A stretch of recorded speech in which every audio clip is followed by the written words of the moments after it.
嗨，我是阿贵，欢迎来到速库3C 团。今天呢不开箱，来跟大家分享一些小教学。教学什么东西呢 ？YouTube 如何可以锁屏关萤幕的情况下听音乐？最简单的方法就是你使用 YouTube Music 付费。对于我们这些客家族群来说，有没有一些方式是可以不需要付费？你就可以关着萤幕听音乐。那今天这支影片呢，我们是先从 iOS， 就是苹果的设备跟大家分享起，因为苹果的难度其实比较高。纵观5块呢，在苹果的商店里面找了一堆之后，找到了3个比较方便的 APP， 可以让大家关着萤幕就可以去听音乐，解决了付费的问题。但这边还是要重申，付费有付费的好。那我们就开始吧。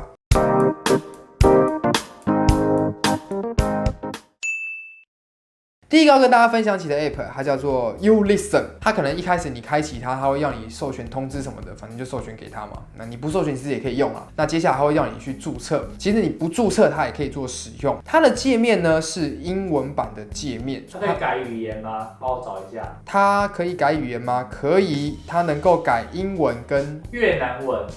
这是越南啊，是越南文。那它的界面其实算简单，比较麻烦的地方就是它是全英文界面或者是全越南文界面。那它前面就是你可以在它的右上角去点选它的搜寻，你就可以去找寻，它一样会帮你在 YouTube 里面去找到那些你需要的歌曲。那你可以找到之后，你就点选，比如说最近可能五月天很红，你就播五月天的歌，播了之后你就可以把萤幕关掉，然后它就会播放音乐了。其实蛮简单的。它有什么特点？它的特点呢，其实就是虽然是英文，但它其实蛮简单的。它的第一个首页里面就已经有了你想要建立你的 list， 就是你想要建立你的播放歌单，因为很多人都会去建立自己的播放歌单嘛，那它也可以。那我在猜的地方是，因为我没有去建会员，我在猜是如果你建立它的会员之后，应该就是你可以跨装置登录，那你的歌单就会保留。YouListen 还有一个好处就是它其实在首页的另外一个里面，它其实就会帮你标注使用者目前是在哪个地区，那它下面呢就会帮你分类好那个地区目前比较热门的音乐、影片、新闻类的排名前几名会直接列出来。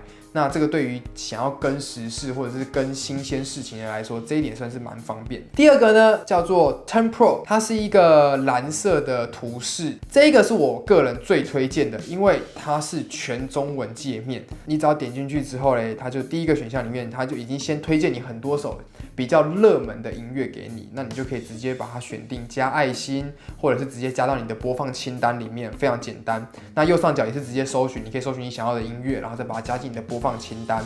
它的使用界面除了繁体中文之外，它下面其实蛮简单的。再来，它们有个推荐这点我觉得很棒，它就是整理了各个大平台，比如说 KKBOX 它的音乐排行榜的 list 名，你就可以直接使用它。又或者是台湾的 Spotify 的音乐，它就是帮你把，甚至连 iTunes 的音乐，它都已经帮你整理好它的排行榜。你只要点进去，你就可以知道说，哇，目前现在大家都在听什么样的歌。这是我目前我个人最推荐的，使用简单。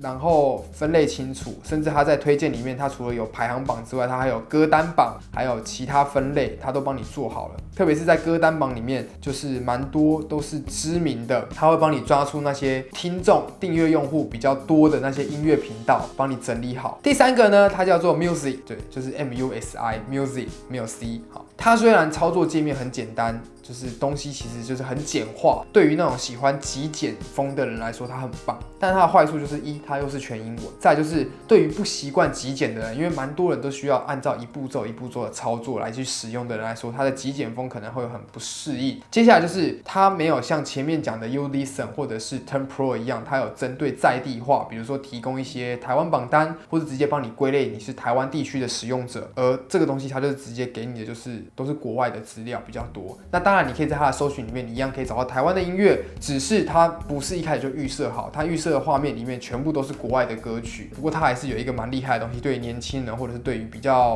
音乐类型、音乐类别有专业需求来说，它蛮棒的，就是它里面会有分类，不管你是要 R&B 啊，或者是 Rock 系列，甚至是一些各式类型蓝调，它都会帮你做一些分类，所以对于有分类需求的人来说，它不错。它还有情境类的音乐。以上呢就是简单的跟大家介绍一下，蛮多人在询问的，到底如何你要在关萤幕的情况下，就是所谓的锁屏来听音乐。就是推荐各位3个好用的 APP 在 iPhone 手机上面，那当然应该说是 iOS 的系统，因为 iPad 也可以做使用。